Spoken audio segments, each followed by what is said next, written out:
Hello, my name is Kate Pincus-Whitney, and I am an LA-based painter. My name is Merrick Adams, and we are both current residents here at Casa Santa Ana. So normally our studio space, Merrick and I are married. We've just had our 1 year anniversary actually here. We celebrated in Bocas del Toro. But our studio space, we share a large studio space downtown LA. It's about 3,500 square feet. And very early on, we realized it was important for us to build a wall down the middle of it so that we both had our separate spaces to make the work. Although oftentimes we would meet in the middle for lunch, or if one of us was fighting with a painting and needed another pair of eyes to come and see. So this experience here at Santa Ana has been a really amazing one because we are sharing a studio space together for the first time in probably 5 years, where we can actually see each other and make work in response to one another. Yeah, and I think usually our, like she said, we have very separate studio practices, and working together not only was there kind of a visual impact on the work. I think there was actually conversation going on in the studio, and in a way, until we finished all the work and hung all the work, we didn't realize how much the work was speaking to each other and how much our colors were influencing each other, and specifically, like the paintings that are hanging together are often, pretty much all of them were made at the same time as the other one, and they end up being the two that kind of have the most crossover between them. So it was really interesting to look back and kind of discover how much we were being influenced by each other when we didn't even realize it was happening. Yeah, I think one of the most amazing aspects has been obviously the way in which both of us coming in with eyes open into Panama. It was my first time, it's Merrick's third time, and really allowing this space to creep into the studio and really become the content of the work.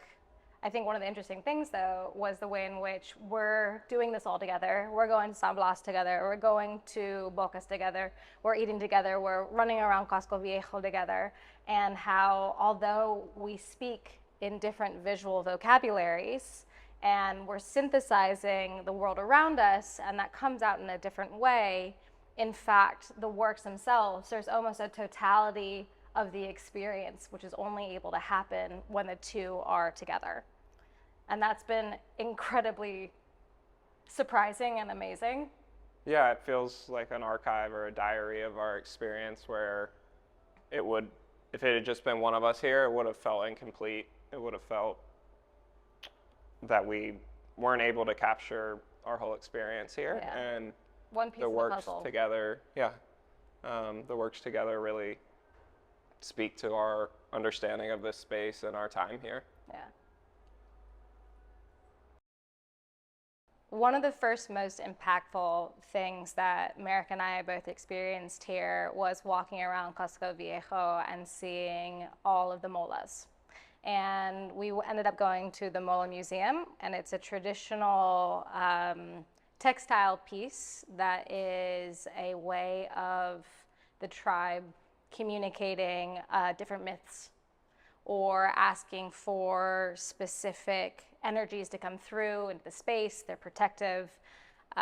So going to the Mola Museum, it was incredible for me specifically seeing the way that it was visual storytelling, and how the mola, although it's this flat, not really flat, but this two-dimensional textile, actually is active in this 3 layers of energy. And so that's something that I was thinking a lot about in the studio, when in my practice I feel like there's a lot of transmutation and alchemy going into the works itself. But the mola, seeing the different patterning, seeing the different colors, seeing the way in which this very female-dominated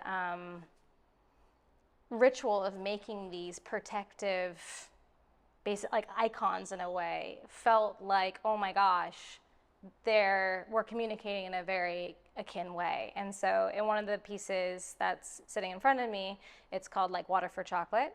I've actually incorporated a mola of the two women cooking and churning the cacao and the cacao ceremony that they have in the piece.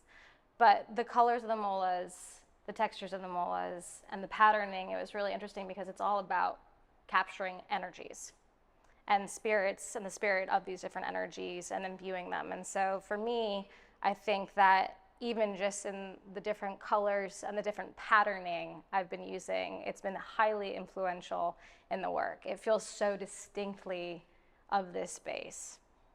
For me, my work has a element of textiles in it, I think, with the use of nets. And so some of those textures and the way molas use layering of different colors at different depths is something that I do in my work anyway. So it was very interesting to kind of see these works of art that it feels very akin to how I see the world. Like thinking about the back layer and the front layer and all the layers in between and at what depths colors are coming through. So it was really interesting to me to see other people seeing the world how I understand it visually as well. And something I definitely will be taking home with me is I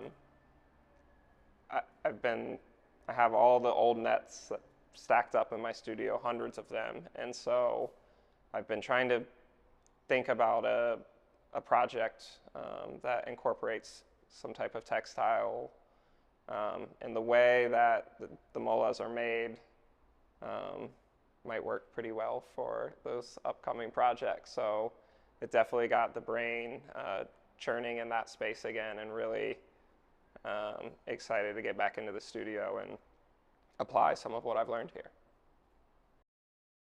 So the two pieces that are sitting in front of us are both responses to our trip to both Bocas del Toro and San Blas. I had never been to the Caribbean before. I had never seen water like that before. And so it's somewhere that, Merrick, you've been. Spent some time in Bocas. Some time. Yes. And so it was really amazing for me because I know this is a place that it holds a really special place in Merrick's heart. And so going into it, flying into this little island, seeing this colonial architecture in juxtaposition with this incredible flora and fauna, the tropical flowers, the ginger, the birds of paradise, the sounds of these wild birds, the whole experience just felt, although it was only 45 minutes, an hour flight from Panama City, it felt like we transcended into a whole different universe. And so for me, my work, as we've talked a little bit about before, the plate is spiritual, the plate is political, the plate is a space for narrative storytelling.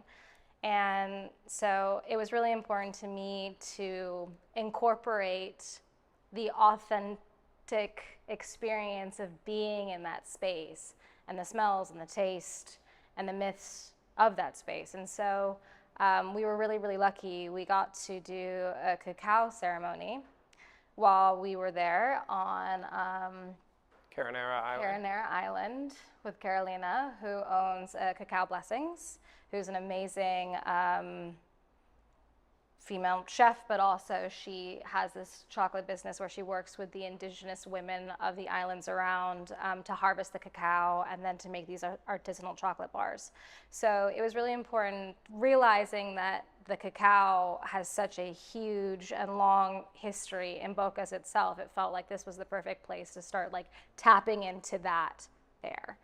And so the piece itself is a combination of both different restaurants that were there. We went to BB's, we went to Tropical Birds, the like Afro-Caribbean, the spices, the peppers, the coconuts, the plátanos, the patacones.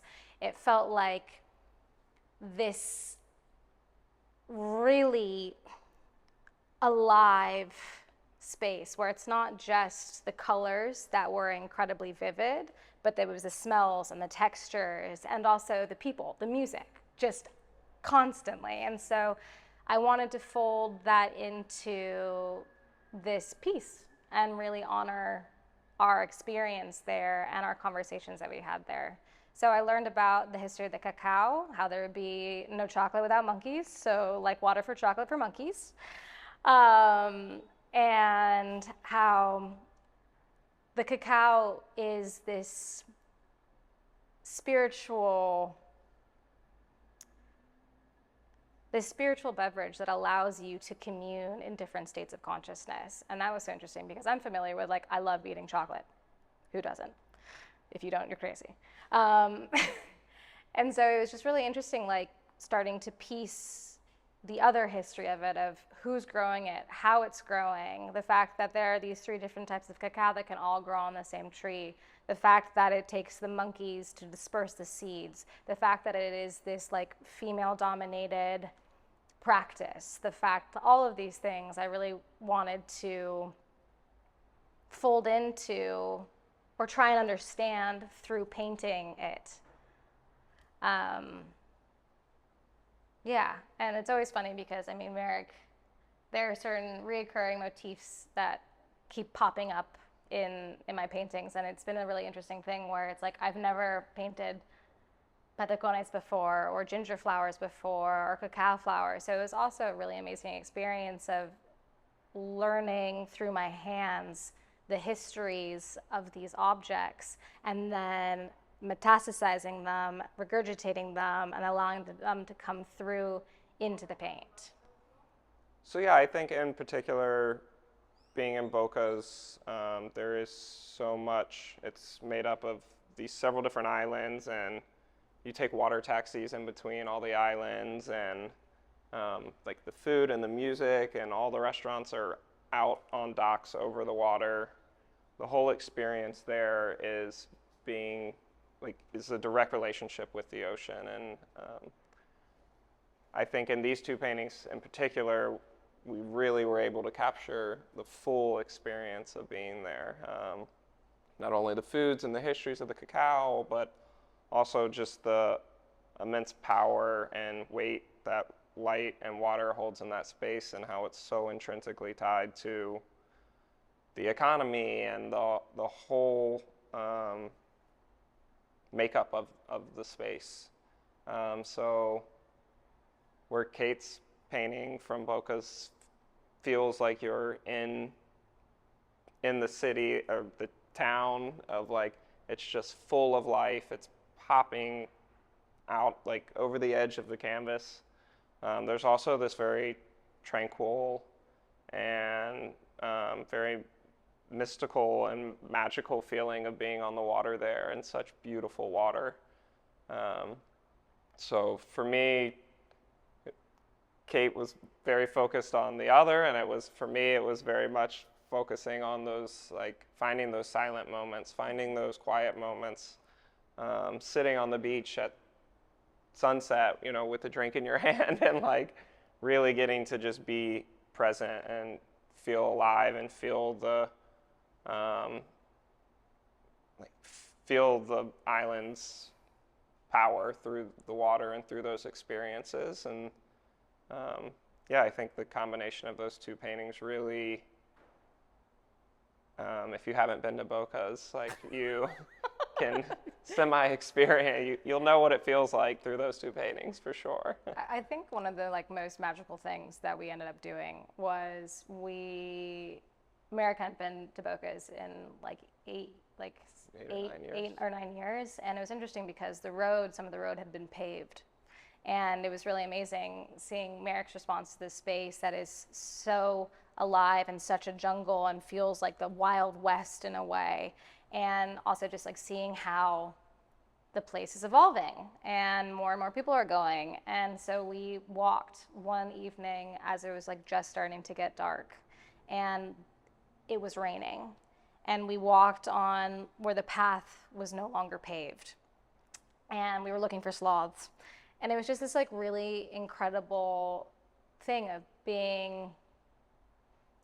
They were talking about how people come to Bocas to disconnect, and this man that we were talking with, he was like, no, people come to Bocas to to really connect into the profundity of nature and mother and like Mother Earth in this space. And so it was really incredible having these moments of quiet for us both, where it was just like being like little kids again and being just spending 2 hours walking in the rain on the edge of the ocean and just Which getting felt to like- be present, I think. Yeah, and it felt like the edge of the earth, and it just like it hits that incredible like harmony of the smell of like the ginger plants or the plumeria and the sounds of the howler monkeys and the realization of we are so small, and thinking about like going into the ocean or going into the jungle and really being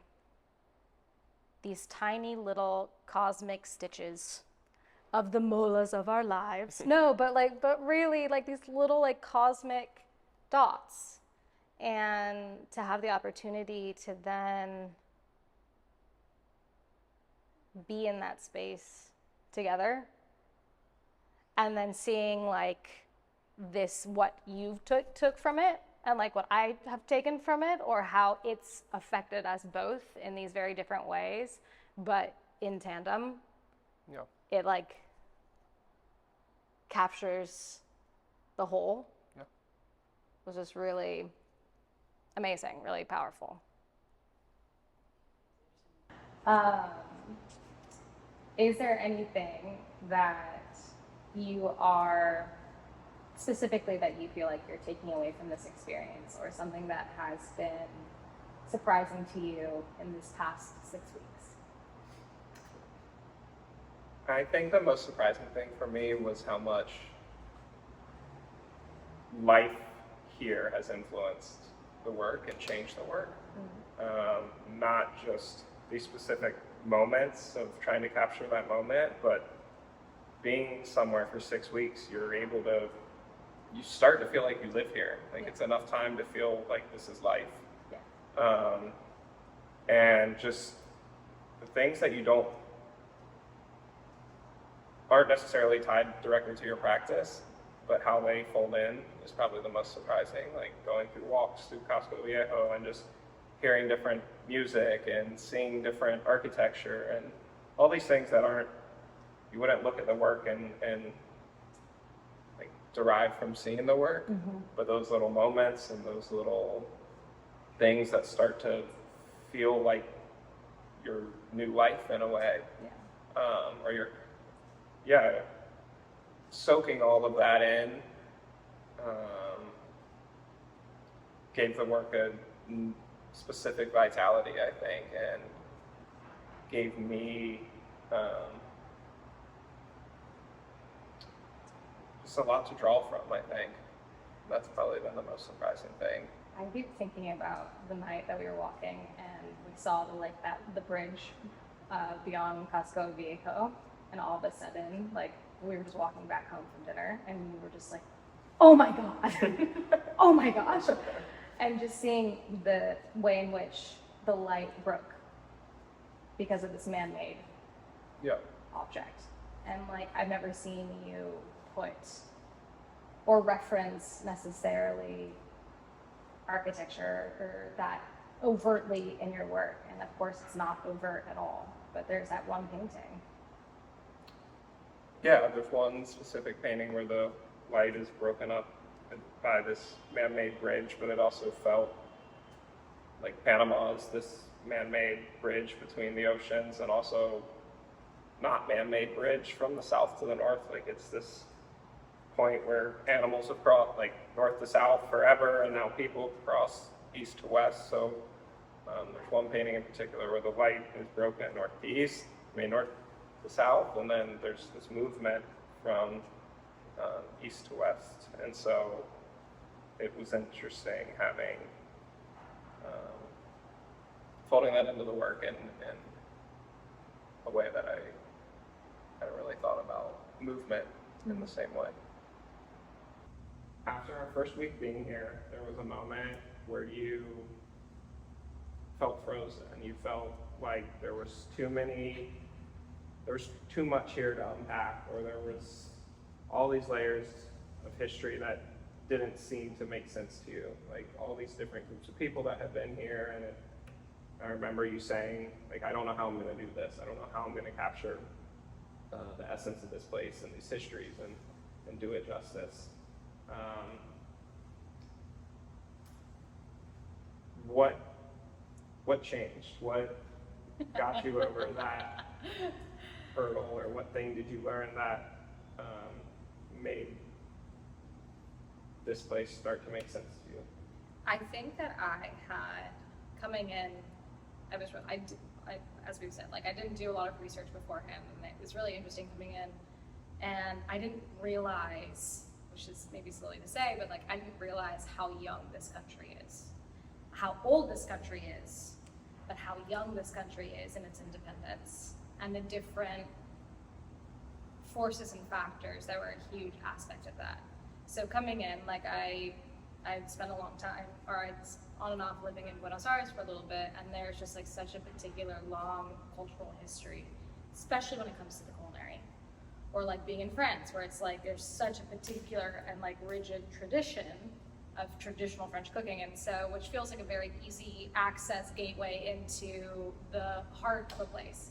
And so it was amazing coming here, where all of a sudden I realized I had to start looking at it almost like LA. Like the first meal that we had, we went to Maito, and it was incredible because we had this ceviche dish, we had this sancocho, like the chicken broth, we had then a bowl of chow mein noodles. And I remember thinking, like, this is like LA.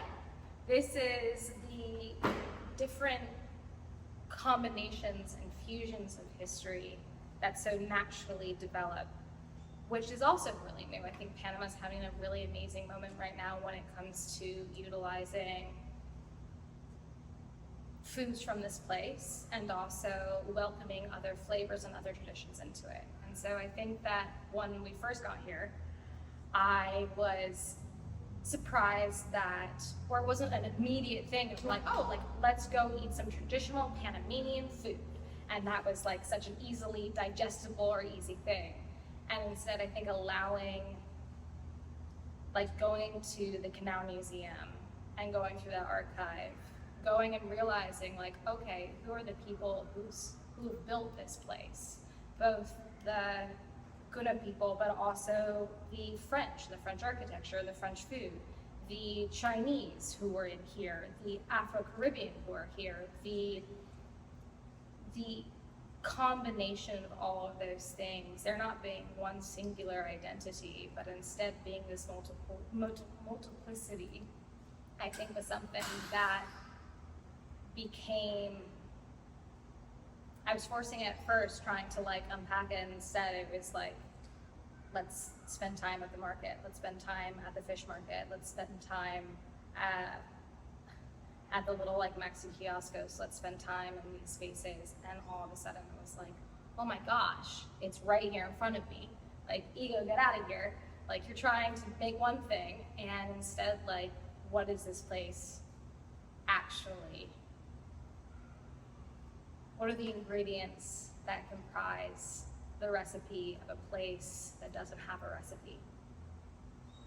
And then allowing that to come through, I think, was like, oh, yeah, of course. There's like traditional Chinese ceramic pots on the table of, let's say something like El Cantina del Tigre or Lo que hay. There's this like Afro-Caribbean spices in the chow mein. There's hargao or shumai that you can buy at any store, like any little like Maxi kiosco around you for $2 for $1. Like, I think starting to really realize and like allow that aspect, or I guess that like experience to really like come in through.